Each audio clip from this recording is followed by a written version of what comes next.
नमस्कार, एनडीटीवी मध्य प्रदेश छत्तीसगढ़ देख रहे हैं आप। मैं हूं अमृत तिवारी। छत्तीसगढ़ में कल यानी 11 फरवरी को नगरीय निकाय चुनाव होने। जिला प्रशासन और पुलिस प्रशासन के साथ ही सुरक्षा बल भी पूरी तरह से तैयारियों में जुटा है। मतदान दल भी अपने अपनी ड्यूटी केंद्रों पर रवाना हो रहे हैं। नक्सली इलाकों में सुरक्षा बलों पर मतदान संपन्न कराने की चुनौती होगी। छत्तीसगढ़ में 11 फरवरी को नगरीय निकाय चुनाव के मतदान के बाद परिणाम 15 फरवरी को आएंगे। इस साल यानी 2025 को प्रदेश के 10 नगर पालिका निगम, 49 नगर पालिका परिषद और 114 नगर पंचायतों के लिए चुनाव हो रहा है। राज्य में कुल 192 नगरीय निकाय हैं। इनमें से 19 निकाय पर चुनाव नहीं हो रहे हैं क्योंकि यहां अगले साल यानी 2026 को चुनाव होंगे। इनमें से 4 नगर निगम, 5 नगर पालिका परिषद और 10 नगर पंचायत हैं।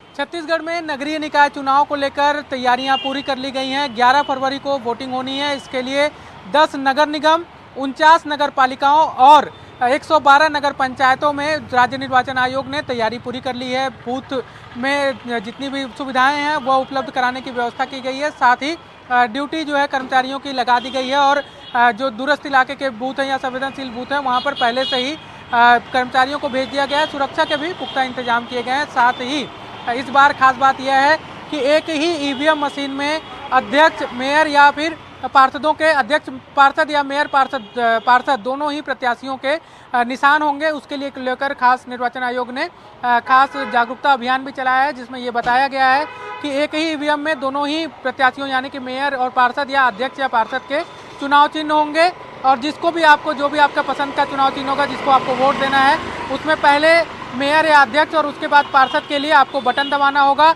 और दोनों ही बटन में पहला जो आप वोट डालेंगे उसमें थोड़ी सी कम बीप और दूसरे में थोड़ी ज़्यादा देर तक बीप की आवाज़ सुनाई देगी और इससे ही पुष्टि होगी कि आपका वोट जो है वो गिर चुका है, आपका वोट पड़ चुका है। तो इस बात को लेकर खास जागरूकता अभियान भी चलाया गया है। इसके अलावा राजनीतिक तौर पर देखें तो ज़्यादातर नगर निगम, नगर पालिकाओं और नगर पंचायतों में सीधा मुकाबला बीजेपी और कांग्रेस के बीच है। हालांकि कुछ एक सीट हैं, चिरमिरी, धमतरी जैसे नगर निगम ऐसे हैं जहां पर त्रिकोणीय मुकाबला होने की भी संभावना है। इसके अलावा जो पार्षद और अध्यक्ष के अन्य जगह हैं वहां पर भी सीधा मुकाबला ज़्यादातर सीटों पर बीजेपी और कांग्रेस के बीच ही बताया जा रहा है।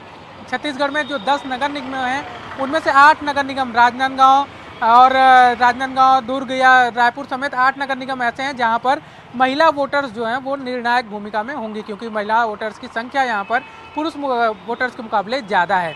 अब देखने वाली बात यह होगी कि जो तैयारियों का दावा ना राज्य निर्वाचन आयोग और स्थानीय प्रशासन ने किया है वोटिंग में, वो कितनी दिखती हैं, वोटिंग के दौरान वो कितनी दिखती हैं और इसके बाद जो वोट पड़ते हैं तो जनता किसके पक्ष में अपना फैसला सुनाती है। 11 फरवरी को वोटिंग के बाद 15 फरवरी को नगरीय निकाय चुनावों के चुनाव परिणाम आएंगे।